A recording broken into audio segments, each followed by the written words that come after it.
Ini lokasi untuk putri yang sudah ditimbun sebelumnya, dan sekarang akan dilanjutkan penimbunan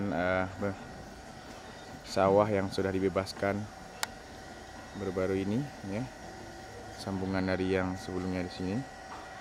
Nah, ini bagi Bapak Ibu wali santri atau para donatur dimanapun Anda berada yang ingin bersedekah atau menyumbangkan tanah timbun, ya, itu seharga Rp250.000 per truknya, ya. Nanti dicantumkan rekeningnya atau bisa menghubungi panitia pembangunannya, Ustadz Zakaria, ya. Ini sekarang lagi masa penimbunan,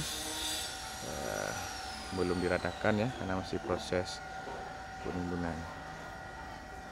Semua ini akan ditimbun, nantinya akan menjadi wahana kegiatan putri, ya.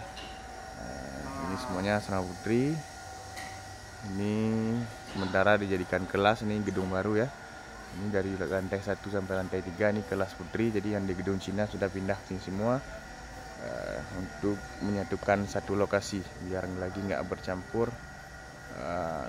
putri ke area putra. Ini lokasi yang akan ditimbun. Udah nggak banyak lagi nih, lebih luas yang sebelah sini.